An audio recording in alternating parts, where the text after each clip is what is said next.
The question is, do you agree that Scotland should be an independent country? For me, the principle that we work best when we work together, without coercion or conscription, bullying or bossiness. Always whenever someone says, oh, peace and sausage, and it's a roll and sausage, and this sausage roll, we're better together. Well, they didn't. It was us. We invented it, just like every other bloody thing. Well, that's very interesting. We have very serious the referendum. It seems to me that they're not dealing with the issues. Hi, if you've been fed up with most of the debate until now, the Scottish Independence Podcast is your chance to hear some different views on what the independence referendum means for Scotland. Hello, and welcome to the 14th episode of the Scottish Independence Podcast. And thanks for joining us on this day when George Osborne is promising no miracle cures. Yes, that's right, no miracle cures, but stay in the Union and take more of George Osborne's medicine. This time I spoke to a member of Scottish CND, who have recently joined the Yes campaign. We spoke about the history of their campaign and also about why they've decided to join the Yes. So we'll just go straight to it. This time I'm speaking with Veronika Teudhope of the Scottish CND, or Campaign for Nuclear Disarmament, who have recently decided to join the Yes campaign. So, hello, Veronika. Hello. Yeah, so first thing I suppose I'd like to ask you about is just a little about the history of Scottish CND and the campaign itself and what kind of actions you've been involved in the past. Well, in Scotland we're in a unique position because we've got nuclear weapons right here, right next to one of our biggest cities. And so the place where we tend to focus our campaigns are at Faslane, where Trident is based. It's not just important for Scotland, it's important for the rest of the UK. So the rest of the UK are represented when we demonstrate. We concentrate on getting rid of nuclear weapons from Faslane, but we want to get rid of them from the wider world. Okay. And so can you tell us about the campaign, at Faslane, all the things? I mean, some listeners will know, but, the history of the protest at Faslane and what's been the history of that? Okay. Back in the 60s, there was, when the whole idea was first suggested that we have a weapons system that's based on submarines, the government looked at the sites all around Britain, and Scotland, about half the sites that they identified were in Scotland because we've got this right kind of topography and we've got deep water in places that are relatively remote, so they're not too close to areas where there's a lot of population, but there's still an infrastructure to support them. So that's how Faslane ended up being chosen of all the sites that were looked at. And weapons are based there. And there's a dockyard and there's also storage areas over at Coalport. Over 30 years ago, well, just over 30 years ago, a peace camp was started there against this whole installation. The peace camps carried on and the installations got bigger and the whole Trident thing's got bigger, but it's all concentrated there. The other problem we have in Scotland is that the weapons are taken down south for, what would I call it? Kind of an MOT, an overhaul, and so but they're taken by road. So do you know how often they do that? How often they're transported up and back down? It can be as often as every 6 weeks, or it can be gaps of maybe 3 months. Wow, I've never seen that in the papers. No, it's kept well secret. If you want to know more about it, you want to go online and look at Nukewatch. There's a Nukewatch website, and that will help you to identify them. So if you happen to be driving along the motorway and you come across a convoy, you'll know that that's what it is. They're not marked. They travel from Burghfield way down south to right through the central belt, past these very thin roads beside Loch Lomond, right along to Coalport. They do it in a one-hour. They used to do it over a number of days and stop off, but now they just do it in one trip. It's a big long convoy, but there's no official, the roads aren't closed for them. There's nothing official that says don't go down here, it's dangerous. This is just happening on our roads right through places where people live without telling the public that that's what's happening. Okay, and so what at the Faslane there's also been, kind of through the years there's been various kind of protests that have gone on. Yes. So can you explain about that? we always there's always a protest around Easter, and the peace camp is there all the time. And there's on a Wednesday evening there's a regular vigil, which the local supporters keep going against all odds. I mean, if you think about standing outside in Scotland once a week, it's a bit grim, and it's quite a difficult thing to do as well, because it's not a welcoming atmosphere. You can understand that. If there's a special action where the base is targeted to be blockaded, it has to be early in the morning when the workers are coming and going. So that tends to be really early. Again, in winter, it's in the dark. It's really people who are very committed who are going there. A couple of years ago, we had Faslane 365, which was through the whole year, there were people protesting, different groups protesting, and there were all kinds of protests. There were bananas against the bomb and all sorts of things. And that got a lot of coverage. It got us into the press. Because one of the problems is that lots of people who live in Scotland don't know we've got nuclear weapons in Britain, and don't know that they live next door to them, don't know that they're here, and it's the Cold War is the Cold War is history, but the Cold War weapons aren't history. They're here in Scotland now, and a lot of what we do is actually trying to bring that to public attention. The independence debate obviously does that too. Yeah, well, it's interesting you say, like, the locals are joining the campaign, because, you know, normally when this story is presented in the newspapers, it's very often they say, oh, well, the locals, you know, they would lose their jobs, and they're happy to have these installations near them. Although, if I can just provide another story just for a moment, one time I took a friend of mine who's from abroad, and I took her to Rothesay, and you do the bus trip around it. Yes. And there used to be some kind of nuclear installation there, I'm sure. And the bus driver was trying his best to be diplomatic, saying, oh, well, we had lots of American soldiers here. You know, he's doing the tour guide thing.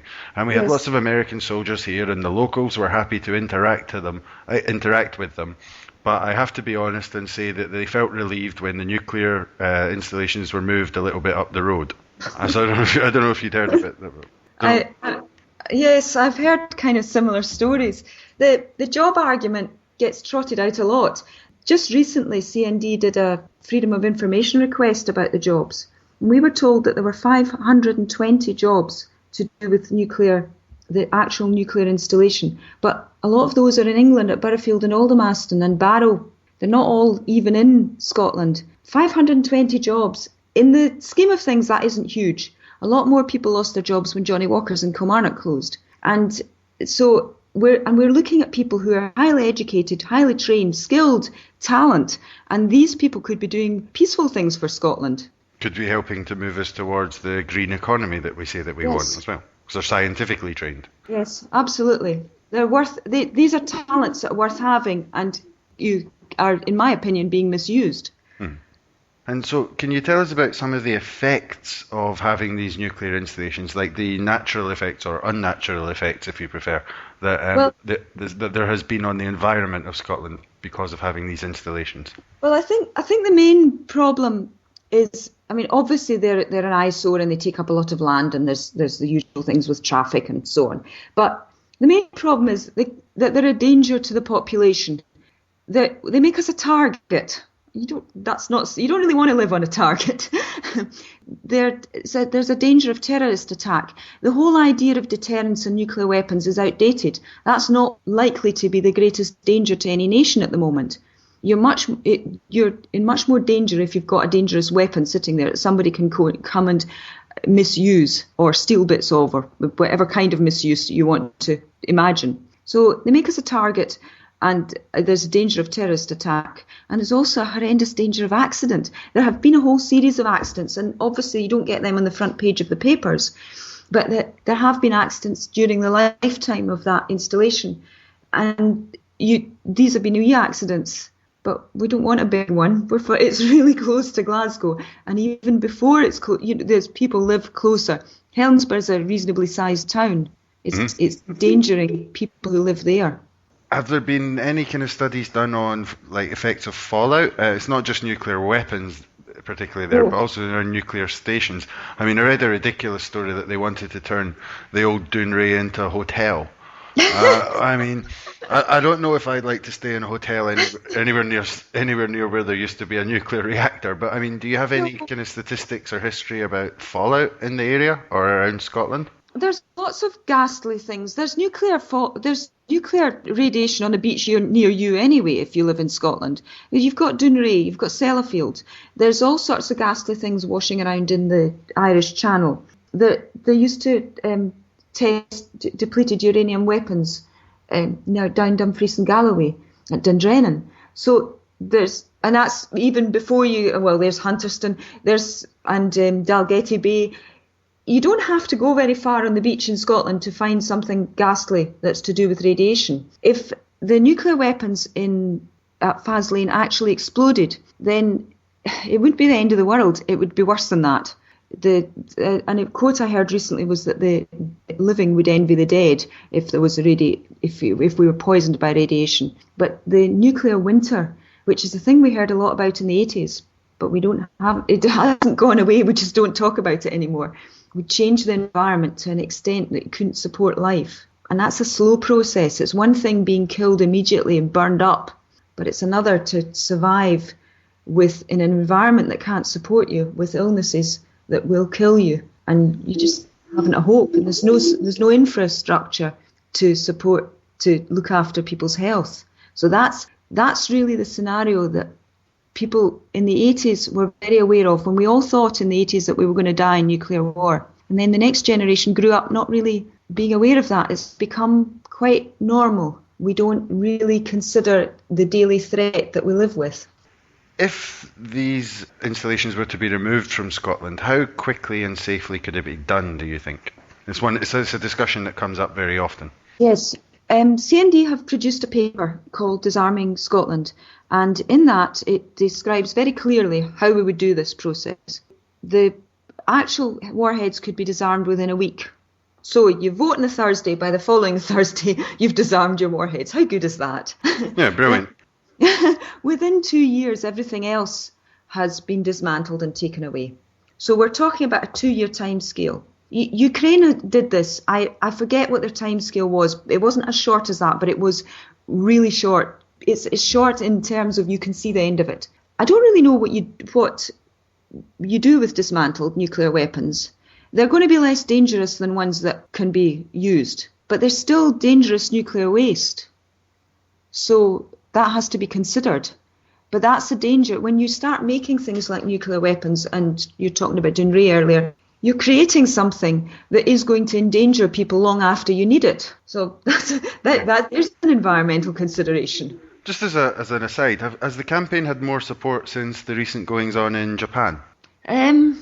I think it has sharpened people's thinking, yes. But there's also, to an extent, there's a difference in people's heads between how you get your electric power and the word deterrence. We don't like the word deterrence because deterrence is a cuddly thing that suggests that lots of people aren't going to die. But there is a difference in people. So let's call it attack. There's a difference in people's heads between that and actual nuclear power that's providing electricity. And we're so dependent. You never stop to think when you switch something on that you might be using nuclear power. What you said there, that's why they changed the name from the Ministry of War to the Ministry of Defence. Yes. It's the same thing. Nuclear attack instead of nuclear deter. Yeah.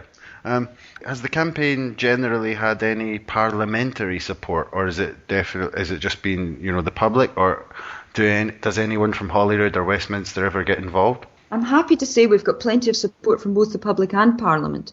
We've got individual MSPs who support and help with the campaign. In fact, we've got MSPs on the executive of Scottish CND. But in Scotland, the figures are something around 66% of the population want to get rid of nuclear weapons, whereas in Britain generally it's nearer 50-something. And in Parliament, in Holyrood, a vote has been passed against nuclear weapons.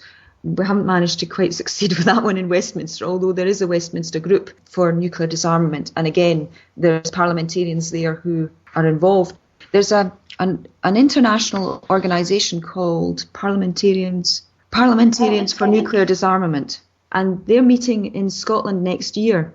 And I think that actually highlights how important Scotland is at the moment in terms of nuclear disarmament. We're in a position where we could lead the way towards unilateral and global disarmament. We could set the whole ball rolling. And the fact that the parliamentarians for nuclear disarmament are meeting in Scotland next year shows that